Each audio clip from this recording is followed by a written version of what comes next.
In the past 10 years, there's been an explosion in online groups, chats and forums. Sometimes you can find little nuggets of gold amongst the comments, but other times you can be led in the wrong direction with dire consequences. Welcome to Your First Home Buyer Guide, the podcast for first home buyers who want to get it right. I'm Megan and that was Veronica. We're both buyer's agents and probably old enough to be your mums. But that's a good thing because between us, we've got over 40 years experience and we are going to share with you bucket loads of stories about avoidable mistakes. Together, we're going to make sure that you get unbiased and real information that you can rely on so you can get where you want to be without missing a step. Now, we've got loads of great tips for you in this episode, and if you'd like more useful tools, head over to the website homebuyeracademy.com.au. There you'll find free checklists that you can download, a free mini course on how to price a property, and our Where to Buy workshop for only $39. Priceless stuff, really. Bargain. But before we get into the interesting stuff in this week's episode, here's the boring bit, the disclaimer. You, of course, know that nothing in this podcast is to be taken as personal advice. We always recommend getting the advice of an expert in their field of expertise. Now, we've done our very best to ensure that the content is correct at the time of recording, but things change. So check with the relevant government authority or your advisors to get the most up-to-date information.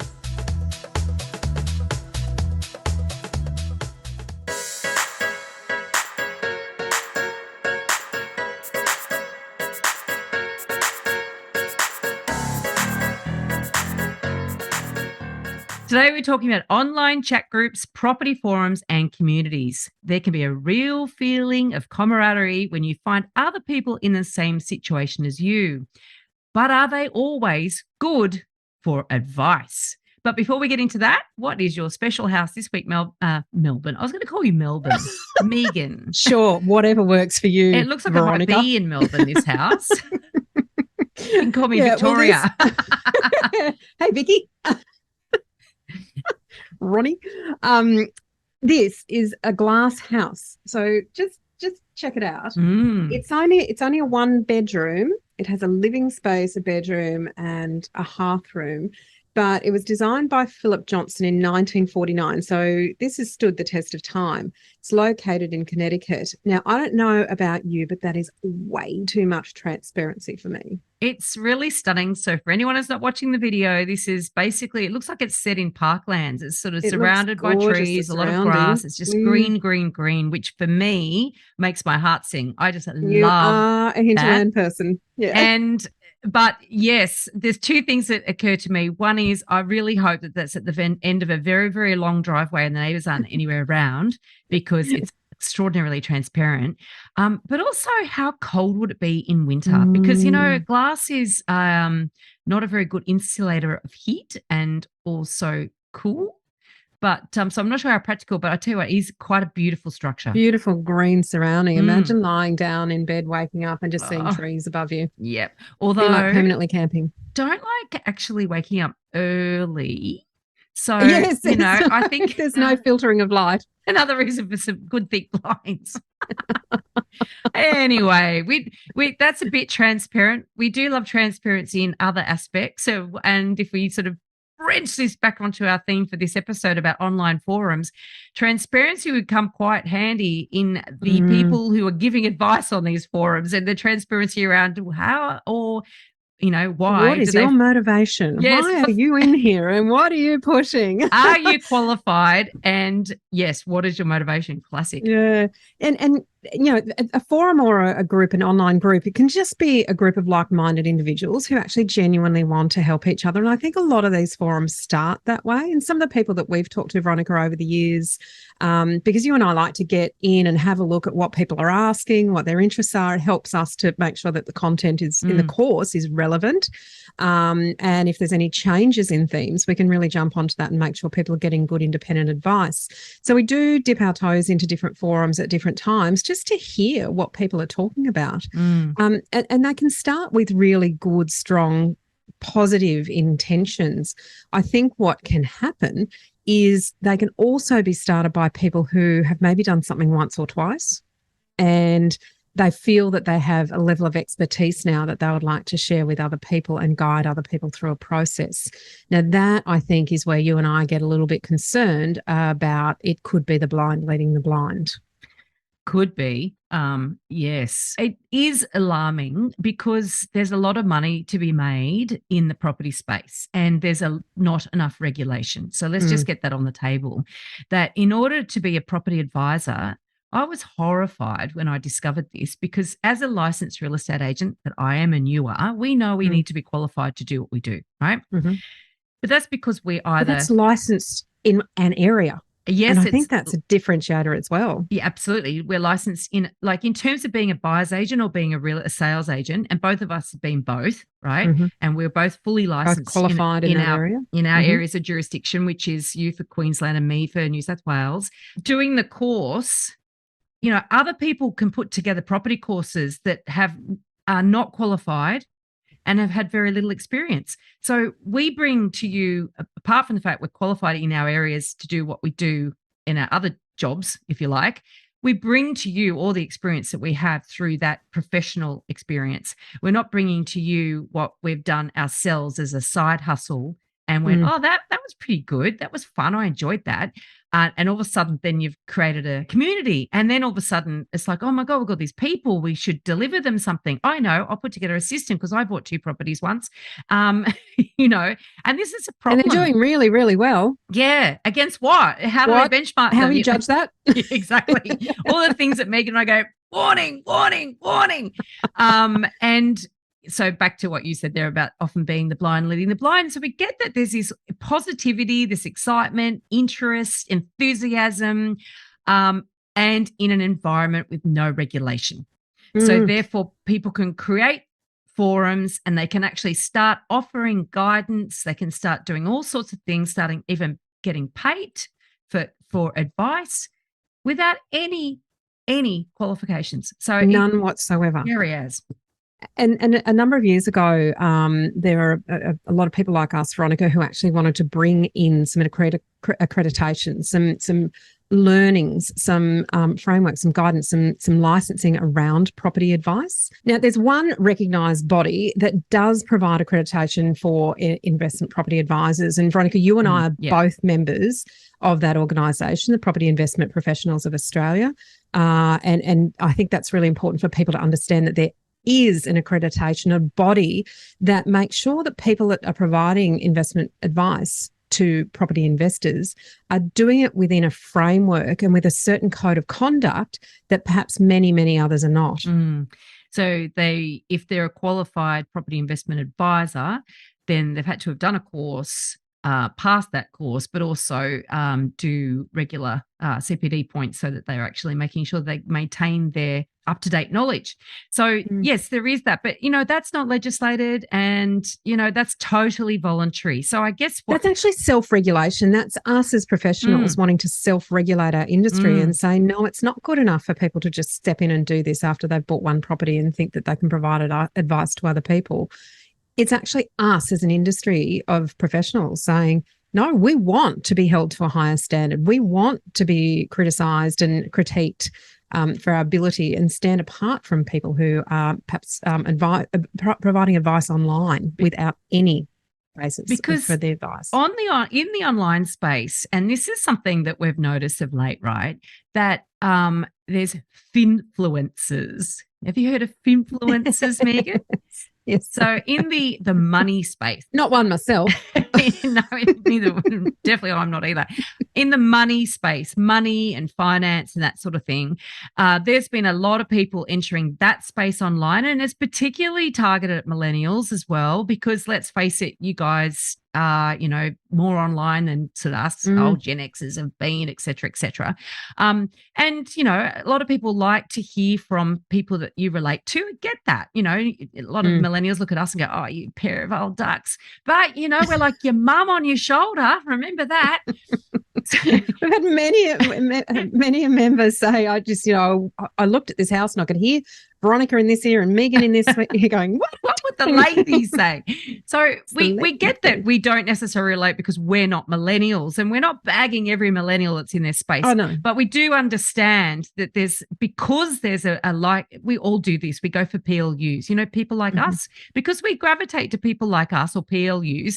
We are likely to go to forums and, podcasts and YouTube, TikTok, all that. Formal spaces. Yeah, with people like us, right?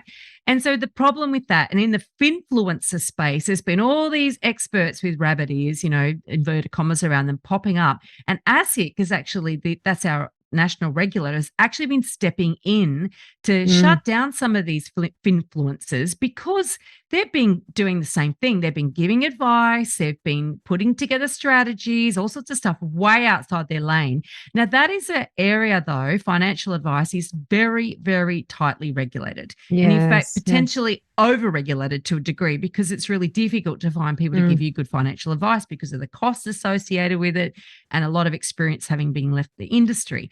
Property, on the other hand, has the exact opposite problem.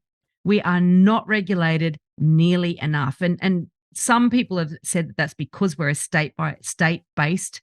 It's legislated state by state. So whereas financial advice is legislated on a national basis, whatever the reason, you just need to understand that in a lot of these forums you're going into property, it's an unsafe space.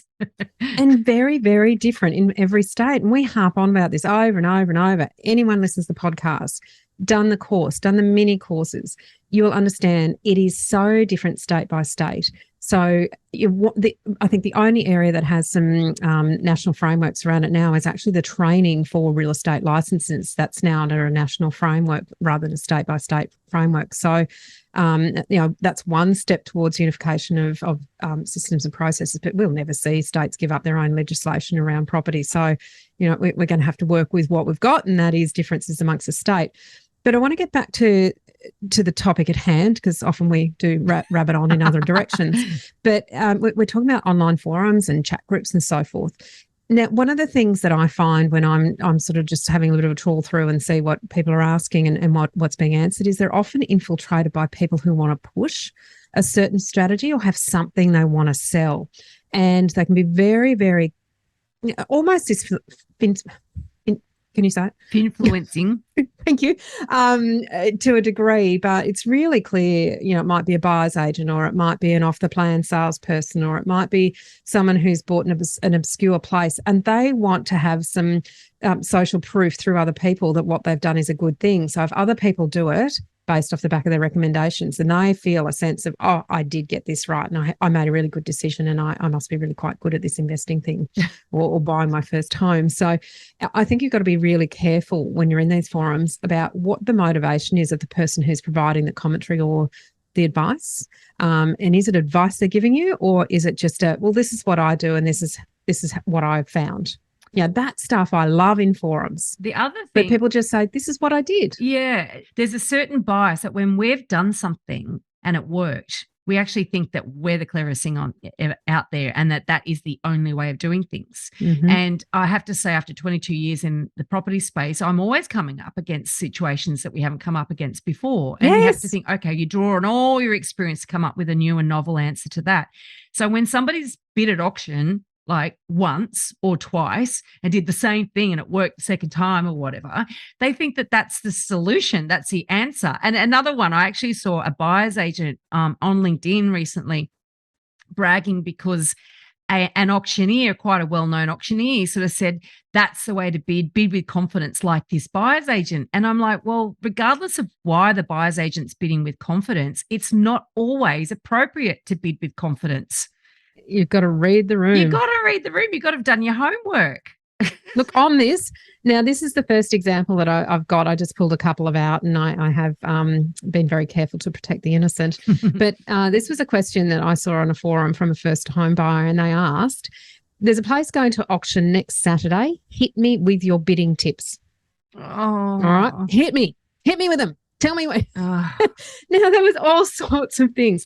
But what I want to, I guess what we want to kind of highlight here is, if you're going to provide information in these forums because you have an experience you want to share, or you're going to participate in them and take information away from them, there is no information about which state this property is in. Now, you know from listening to us, you have to know your state-based legislation around auctions. There's no information about which location. Now, auctions are sometimes a really location-specific sales strategy, and they do work in some areas. They really don't work in other areas. And also the agent can be a good auction agent or a really terrible auction agent, and that's going to impact and change the way you're going to bid. There's no information on what sort of property type it is. Is it a townhouse? Is it a unit? Is it a house? Is it a block of land? Is it, what is it that they're going to be giving advice on? And importantly, what due diligence have they done? Because why would you ask for bidding tips if you haven't done your due diligence correctly? And why would you give tips if you didn't know if the person had done the due diligence correctly? Oh, it's a minefield. There's two aspects to this. First of all, asking the wrong question.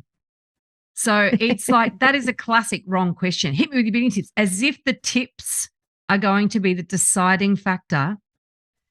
How you bid is the deciding factor. Well, it isn't at the end of the day. Yes, sure, that sort of might have an impact, how you bid, but how you bid is formed through all of those things that Megan has just been mentioning and more. There's so much involved. When, in my business, when we actually, because we are in a very heavy auction area, we have a team conversation before every auction to really work through a whole bunch of elements that we tick off, basically, to make sure that we're approaching each auction with the right strategies and tactics.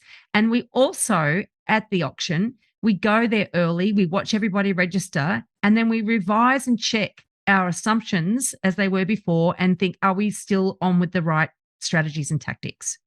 And so that takes an enormous amount of experience and knowledge and, all the rest of it to come up with that. But like if you're in Melbourne, they don't do registration. So I'd have to have a different approach if I was in Melbourne. Certainly would. If I was in Brisbane, I'd have to have a different approach too, because the agents don't give price guides. So There's a piece of information there that we have in New South Wales that we wouldn't have in Queensland. If I was in Adelaide, I would know that the reserve is hinged to what's being guided.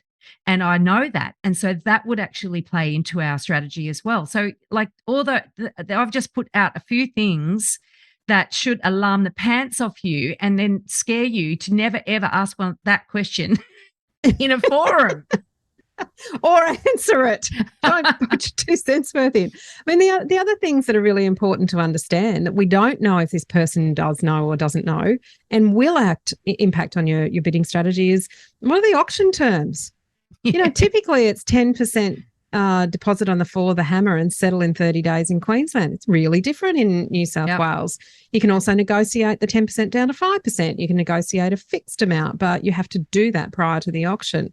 The seller may want 60 days. If you assume it's a 30-day settlement, you might be in a little bit of a pickle if you're trying to move into the house in 31 days. The classic with bidding tips is the idea, and back to that auctioneer, the auctioneers love, so back to also bias, auctioneers love confident bidding because A, it makes their job easier, and B, absolutely. There's social proof because other people looking around get confidence off the fact somebody else is bidding confidently. Like there's so many reasons why being confident bidder isn't necessarily the right thing to do in every situation. Sometimes it is. Sometimes you've got to scare the pants off everybody else and make it feel like you've got endless, bottomless pockets. Other times all you're doing is encouraging your competition. So knowing the difference, but the auctioneer is of course going to say, bid confidently, always bid confidently. And I've often heard auctioneers say, come out with a knockout bid. Now, there are risks for that too, because if the vendor doesn't see action from other bidders, they can think that the auction is a fizzer and go, no, I'm not selling it. I'm not adjusting my reserve. So there are problems with knockout bids as well. You might actually shoot yourself in the foot. Yes. Right. So let's have a look at what the experts offered. It's quite a range of alarming advice. Experts, I have to admit. Experts with inverted commas. Inverted commas around them. Yeah. Yeah. The first one is keep your cards close to your chest. Oh, yeah, that'll work. There's a classic. You've got a good classic. One of Megan's favourite auction stories is around somebody who kept the cards close to their chest. Actually, I saw that. We bid at an auction for some people last weekend, actually, and that auctioneer was there, and we had a bit of a giggle about it afterwards because it still just absolutely tickles me. But it was, and I've talked about this before, but I was at an auction I was not participating in, and it was really, it was really good bidding, well registered. Auctioneer is a quality auctioneer, and it was going really well. There was good activity. It had surpassed reserve. It was on the market. The bidding was slowing down, and it was held down, and the hammer went down twice to a young lady who was on the phone to her partner, and on the third fall of the hammer, going once, going twice, going three times, as the hammer hit the contract, which is how this particular auctioneer indicates the hammer has fallen, a young dad who was on a picnic blanket in the middle of this beautiful yard in the sunshine with his wife and young child, basically with their backs to the auction the entire time and not participating, like really had the whole play your cards close to your chest, don't bid until the end. He has just casually turned and thrown in a 5,000 as the hammer has hit the contract. And the auctioneer has said, look, I'm sorry, your bid's too late. Congratulations. And all hell broke loose. It was like a calamity. The wife starts crying and yelling at him, and he starts yelling at the auctioneer. And then suddenly there's a bit of, fronting up to the auctioneer and how dare you? And I'm just standing in the background, just shaking my head, thinking that is the worst piece of arrogance in terms of auction bidding I've ever seen in my life. And mate, you are going to suffer for months from your wife. And yet it's covered off in all three of the top things, the top three things that people gave advice on, which is keep your cards close to your chest. Don't tell the agent you're interested. Don't bid till it's on the market. I mean, you idiots. Do you want the house? Don't bid at all. Wait till it passes in. There's another one. Yeah. It's like, oh, good luck. What if it doesn't pass in? What if it passes? You don't have a strategy. What is your strategy if it goes past reserve and it's on the market? You can't say, look, sorry, can you just pass it in? Oh, my God. You have to be the highest bidder if it passes in. I mean, in a way, that's probably the best piece of advice in this whole thing that, Yeah, but it's not, because they don't know which state you're in. Exactly right. Because also the reality is that the highest, the right to negotiate with the highest bidder isn't actually a right in most places. It's just a courtesy. So it's one. And it depends how the agent's going to run that post-auction negotiation, Veronica. Absolutely. Because some agents will say, yeah, no, it's not legislation. That's how we do it. You have to be the highest bidder to be offered the property at the reserve price. You have to know that that's their process. If you just wait for it to pass in and that highest bidder goes, yeah, all right, well, I'll pay that reserve. You've lost it. It's gone. And that's exactly right. I mean, I remember when I was a sales agent, many times I'd have a blind auction after the first auction because idiots didn't bid, but they wanted it. And they're all waiting for it to pass in. And then I'm actually going, well, guess what, guys? Now you don't know what the other person is bidding. And I'm telling you what you need to bid. And it's up to you if you want to bid for this property or not. And I'd be going back and forth, and I'd be determining the increments. And it's like, are you in or you're out? Okay, good. They get to buy it, and actually did that a number of times. And as an agent, I had no sympathy whatsoever for the people. Your job is to get the highest price as the agent. They had the opportunity to be there and bid with transparency. It's like that was your chance. And then, you forewent that chance. So there's a good piece of disgustingly terrible advice. The auction. Now, the next one's a cracker. I love this one. Because there was both of these in the one set of comments. Love it. One was the auctioneer can only do one vendor bid. Mm-hmm. The next comment was, no, the auctioneer can do as many vendor bids as they like. Once again, which state are you in? Both right and both wrong. Yes. Make an offer before the auction so you don't have to go to auction. And even that's a stupid idea sometimes because there are circumstances where they can't sell before auction. Or, in order to do that, if you're the only interested party and you do that, the agent would be going, yeehaw, okay. And then you actually have no idea that there's nobody else interested. Whereas if you Yeah. go to auction, you know that there's nobody else interested. So there are times when it works and there are times when it doesn't work. Love it. Whole list of really poor advice because they didn't Really poor. know the circumstances. Because they didn't know the circuit. They didn't know the right questions to ask, didn't care, just wanted to provide whatever. Share their knowledge. Knowledge they had to share. That's true. I just want to go back to that make an auction before offer before auction, and I'm going to talk about where you can actually get some reliable information a little bit later. But there are certain circumstances, and this is where it's so important to talk to the agent. You have to talk to the agent and understand the seller's circumstances.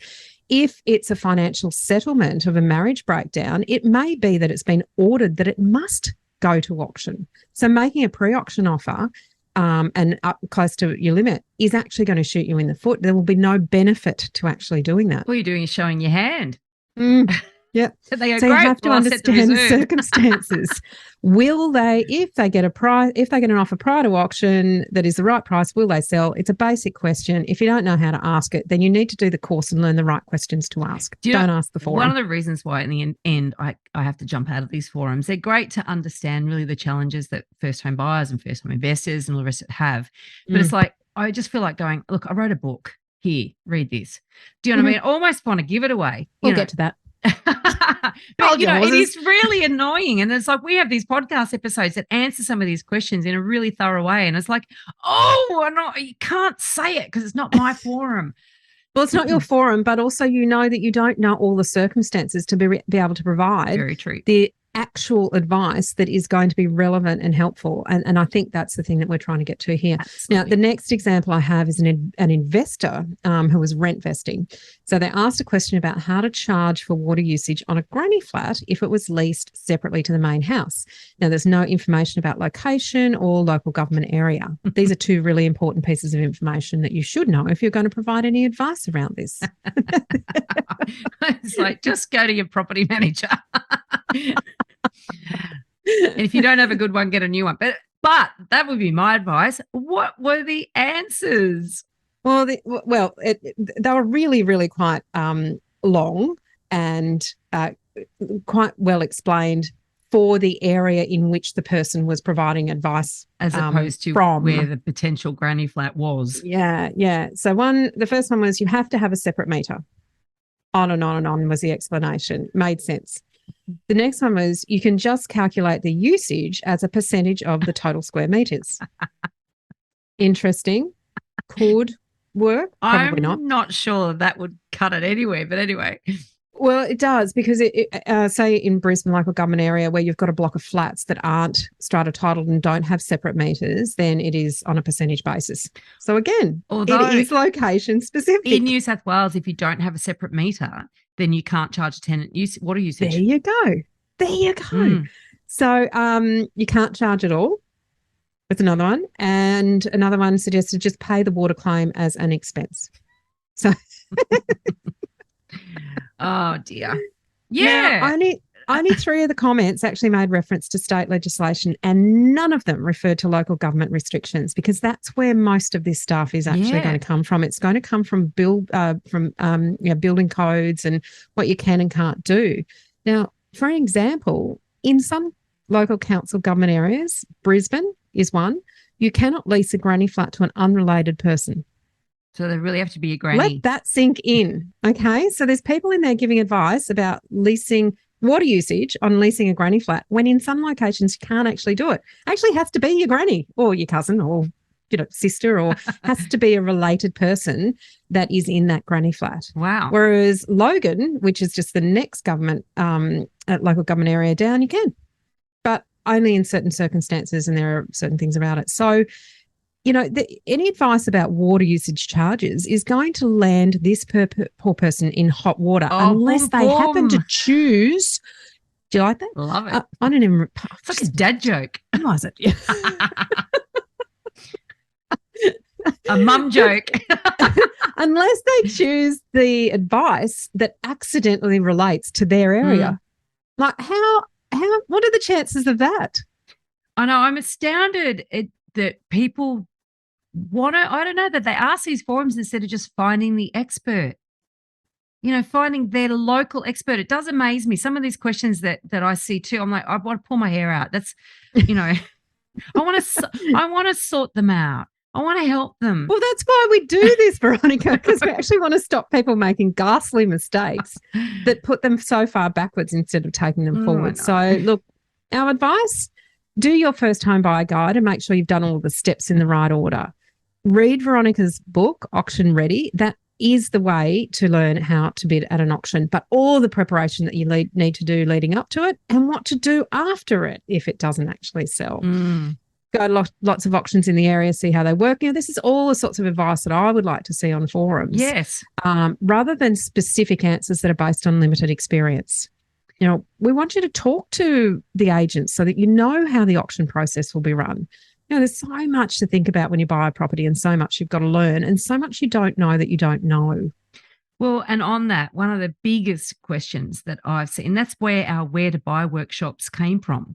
So we've got the Where to Buy for investors and the Where to Buy for owner occupiers, because when I sort of first got into some of these forums and, the question over and over again was, where should I buy? Where should I buy? Where should I buy? And it's like, that's the number one question. It is. And it's I didn't want to put it in here because we get fired up every time we talk about it. I know we do. But we did create two solutions because the reality is that there's no one answer that is right for everybody. And so yet these people were chucking suburbs in, like, no, that's just don't even property types. Oh, you should buy a unit in Roseville. Without knowing anything about their goals, their situation, and just horrible financial exposure. Advice.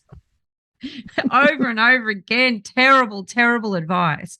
And yes, so it inspired us to create those two tutorials, which are available on our website for $39 each. So if you think this information is expensive, think again. It's a process you need to learn so that you don't jump on these forums and ask questions that you are going to get really dangerous answers, because there is so much that you need to know. It is a minefield out there. And everyone's looking for the quick fix, really, I think. And I get it.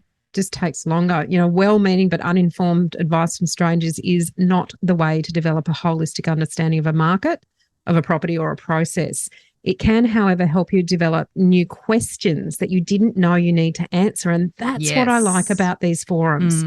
Raising questions in your mind that you can then go out and find the independent experts who are keeping to their lane, giving you the advice around the area that you need the advice. So that's what I like these forums for people, is actually raising questions in your mind that you can then go and find the right answers to. Questions that you didn't know that you needed to know the answers to. They're brilliant for that. Now, in next week's episode, we're going to tackle some of your questions ourselves. So tune in, get some unbiased, independent and reliable answers to some of the common questions that first home buyers have. In this episode, we've covered a very small part of our 10-step online course for first home buyers. If you would like to learn more about the process and how to buy without making a mistake, then head over to our website, www.homebuyeracademy.com.au. Don't forget to subscribe to the podcast so you won't miss an episode. And if you like what you've heard today, please give us an iTunes review. 5 stars would be wonderful. It will help others find us as well. Thank you for joining us. We hope you found this really useful. And if you have, please share the love with others who you know are in the same boat. We'll be back next week with some more priceless stuff.